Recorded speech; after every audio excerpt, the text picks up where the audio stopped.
রাজশাহী মহানগরীর যানজট কমাতে পুরনো শিরুইল বাস টার্মিনাল থেকে দূরপাল্লার বাসগুলোকে নওদাপাড়ায় নতুন কেন্দ্রীয় বাস টার্মিনালে স্থানান্তরের পরিকল্পনা বাস্তবায়ন করতে চাচ্ছে নগর উন্নয়ন কর্তৃপক্ষ, কিন্তু বাস মালিক শ্রমিকদের নানান অজুহাতে সম্ভব হচ্ছে না স্থানান্তর।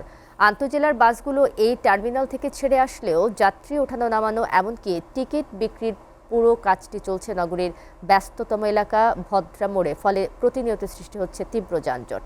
এ বিষয়ে বিস্তারিত জানাতে সরাসরি আমাদের সঙ্গে যুক্ত হবেন সহকর্মী জাহিদ হাসান। জাহিদ, কেন্দ্রীয় বাস টার্মিনালে স্থানান্তর না হওয়ার কি সমস্যা হচ্ছে জানাবেন?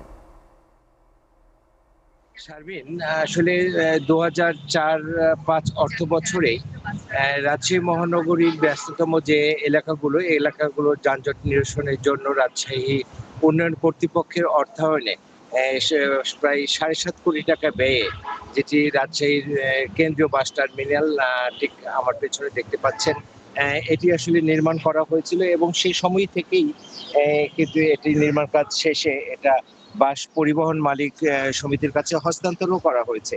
কিন্তু আমরা দেখেছি যে এই দীর্ঘ 20 বছর ধরে এই বাস টার্মিনালটি শুধুমাত্র পরিবহনের গ্যারেজ হিসেবে এটি ব্যবহার হয়ে আসছে। এখানে বাসগুলি তারা রাখেন এবং এখান থেকে তারা শহরের বিভিন্ন স্থানে, বিশেষ করে দূরপাল্লার যে বাসগুলি আছে সেই বাসগুলি মহানগরীর ভদ্রা মোড় এলাকায় সেখান থেকে যাত্রী ওঠানামা এবং যে টিকিট কাউন্টারগুলিও সেখানে রয়েছে।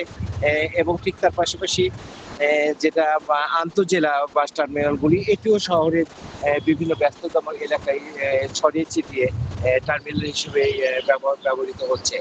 ঠিক শিরোল বাস স্ট্যান্ডে আমরা যে মূল টার্মিনালটি আগে ছিল, এখান থেকে এটি স্থানান্তরে, অর্থাৎ কেন্দ্রীয় বাস টার্মিনাল নওদাপাড়া এলাকায়, এখানে স্থানান্তরের জন্যই এটি তৈরি করা হয়েছিল।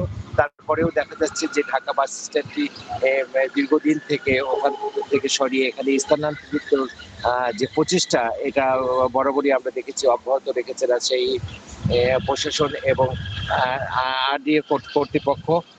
কিন্তু আজও সেটি সম্ভব হয়নি। এখানে বিভিন্ন আরডিএ কর্তৃপক্ষ যেমনটি আমাদেরকে বলছেন যে বিভিন্ন অজুহাতে বাস পরিবহন মালিক সমিতিরা তারা শহরের মধ্যে অবস্থান করছে এবং তাদের দাবি যে এখানে পর্যাপ্ত সুবিধা নেই।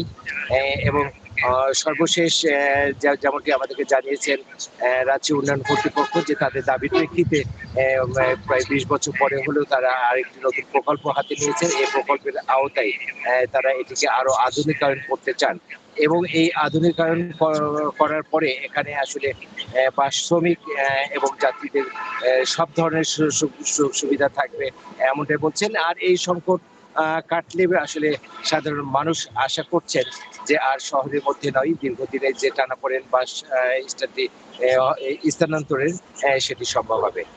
শারমিন, এই ছিল আমার কাছে আজকে সর্বশেষ।